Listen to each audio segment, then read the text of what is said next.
Bienvenidos al programa número 90 de Economía en Breve. Yo soy Mario Correa y tengo el gusto de poder compartir algunos comentarios respecto a lo más relevante de la marcha de la economía.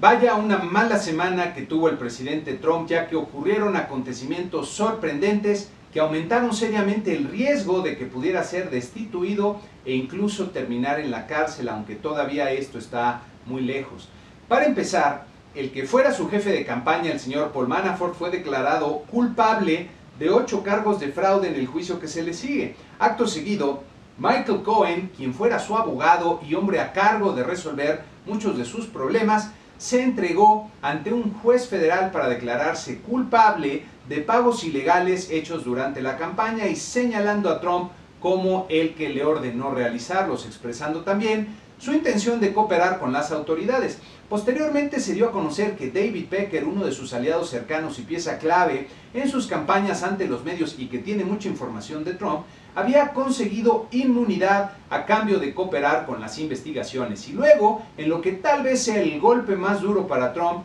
se anunció que el jefe financiero de la organización Trump, el señor Allen Weisselberg, también obtuvo inmunidad a cambio de su cooperación. Ahora los fiscales tienen acceso a la información de los hombres que saben de los temas legales y financieros de Trump, incluyendo sus negocios y sus declaraciones de impuestos. Algunos expertos legales consultados por los medios comentaban que si no fuera por la protección que le da el cargo y la directriz del Departamento de Justicia de no actuar en contra de un presidente en funciones, los fiscales muy probablemente ya habrían ido por él. Cabe notar que las referencias a una posible destitución o impeachment se hicieron más frecuentes en los medios e incluso el mismo Trump advirtió que si lo destituyen habría un crash en los mercados financieros.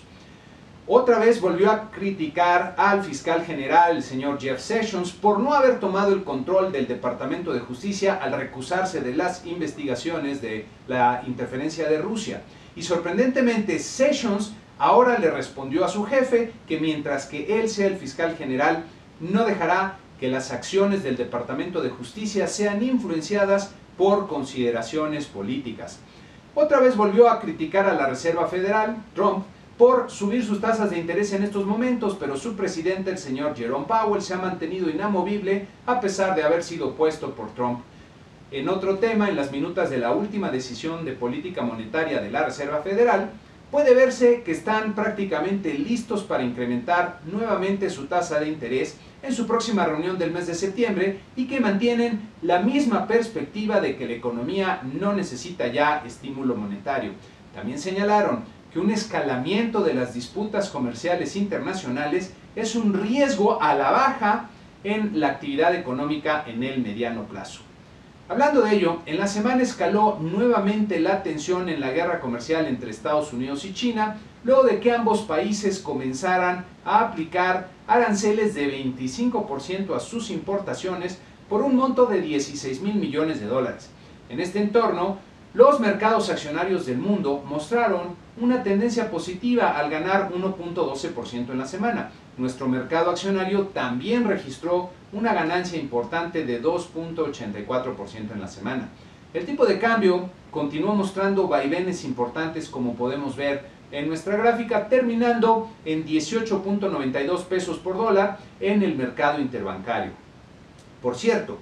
otra vez se ha generado un gran optimismo respecto a la posible cercanía de un acuerdo en principio en la renegociación del Tratado de Libre Comercio entre Estados Unidos y México, de acuerdo a lo expresado por los participantes en el proceso e incluso por algún señalamiento del presidente Trump. Hay que recordar que la ventana para lograr un acuerdo se está cerrando y queda solo esta semana para conseguirlo, por lo que se entiende la prisa en la negociación, pero aún si México y Estados Unidos logran un acuerdo, falta ver qué opina Canadá, que no está por ahora en las negociaciones. Hubo, por cierto, información en los medios de que el nuevo representante del nuevo gobierno exploró la posibilidad de retirar el capítulo referente a la energía de la renegociación,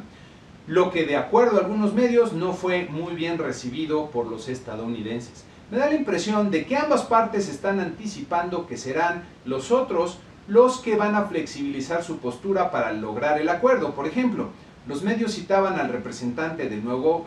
gobierno, Jesús Seade, diciendo que los Estados Unidos ya aceptaron retirar su exigencia de la llamada cláusula sunset, que terminaría de forma automática el tratado cada 5 años. Pero no he visto el reconocimiento expreso de parte del gobierno de Estados Unidos en este sentido. En fin, ya veremos pronto si este optimismo se convierte en una realidad o si nos vamos hasta el año que viene con la negociación. Y no hay que olvidar que una de las razones que podría estar ayudando al tipo de cambio es este optimismo que se ha venido dando respecto a este proceso de negociación.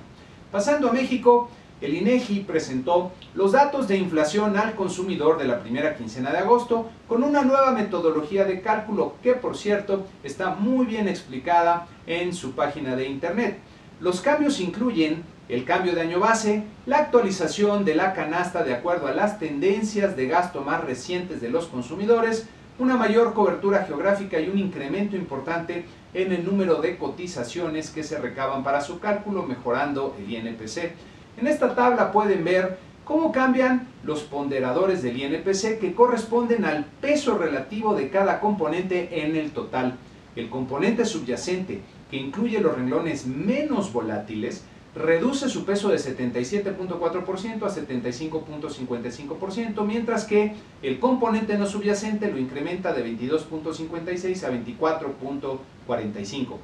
Una posible implicación de este cambio es que la inflación será más volátil, ya que el componente no subyacente, que incluye los renglones más volátiles, tendrá ahora un mayor peso relativo. Otros cambios significativos los tenemos en los ponderadores de vivienda, que se reduce, y energéticos, que se incrementa. Si tomamos en cuenta que la vivienda ha sido un renglón de los que menos ha crecido en los últimos años y que los energéticos, por contra, han venido aumentando persistentemente, el resultado de este cambio puede ser una mayor resistencia a la baja en la inflación. Pasando a los resultados, la inflación de la quincena fue de 0.34%, lo que resultó un poco por arriba de lo que se esperaba, alcanzando 4.81% anual. Tanto frutas y verduras como energéticos contribuyeron de forma importante a la inflación de la quincena, y llama la atención la aceleración que se observa en el renglón de educación, que alcanzó una tasa anual superior al 5% por primera vez desde el 2009, lo que puede ser una señal de presiones por el lado de la demanda que son relevantes para las decisiones de la política monetaria. En este cuadro pueden verse los genéricos que más impacto tuvieron sobre la inflación de la quincena, tanto al alza como a la baja, y en esta gráfica se observa cómo el componente no subyacente en la línea verde ha venido rebotando y ha evitado que la inflación general en la línea azul oscuro siga una trayectoria a la baja. También en la semana se publicaron los datos desagregados del Producto Interno Bruto del segundo trimestre del año, que con las cifras originales presentadas en este cuadro creció 2.6% real anual. Sin embargo, el aparente repunte se explica por el efecto Semana Santa, que este año tuvo más días laborables en el segundo trimestre. En este cuadro del INEGI se utilizan las cifras desestacionalizadas que tratan de filtrar el efecto de Semana Santa y otros estacionales, y que presentan, de acuerdo al cuadro, una contracción de 0.2% respecto al primer trimestre, lo que quiere decir que la economía perdió fuerza. Regresando al cuadro y concentrándonos en el primer semestre, son algunos renglones del sector servicios los que mantienen un dinamismo relativamente fuerte, mientras que las manufacturas desaceleraron de forma importante respecto al mismo periodo del año pasado. Lo que nos muestran las cifras es que la economía mantiene un ritmo de crecimiento relativamente lento que podría estar desacelerando. En contraste, las ventas minoristas presentaron un crecimiento de 3.7% real anual en el mes de junio, como pueden ver en esta gráfica. Es el más fuerte del último año. Hasta el momento, las ventas se han venido recuperando, pero parte de la explicación se debe al descenso de la inflación anual que observamos hasta el mes de junio. Finalmente, se publicaron las cifras de la balanza de pagos del segundo trimestre, que podemos ver en este cuadro resumen, del que destacaría que el déficit de la cuenta corriente fue significativamente menor que el superávit de la cuenta financiera, lo que quiere decir que nuestro país está logrando financiar sin problemas nuestro moderado desequilibrio comercial. El renglón de transferencias, cuyo principal componente son las remesas de dinero que mandan los trabajadores mexicanos en el extranjero a sus familias en el país, repuntó respecto a los trimestres previos, y la inversión extranjera en México no se secó como se temía por toda la incertidumbre del entorno y siguió mostrando un monto importante. la inversión en cartera incluso aceleró y fue la más fuerte de los últimos trimestres, lo que revela que los inversionistas internacionales no se asustaron con el proceso electoral y el posible cambio de gobierno.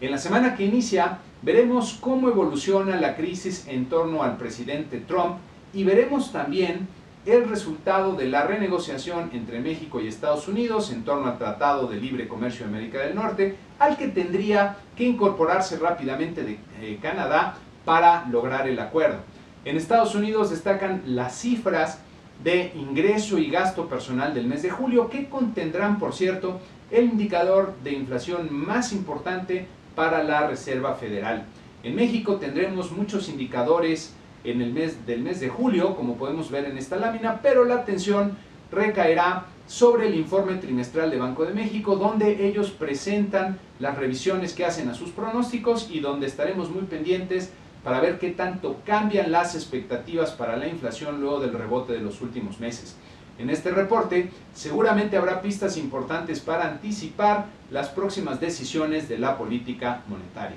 Y con esto concluimos este programa número 90 ya de Economía en Breve, que espero les haya resultado útil, en cuyo caso los invito a suscribirse al canal, a darle like al video y a compartirlo entre aquellos a los que también les pueda ser útil. Muchas gracias y muy buena semana.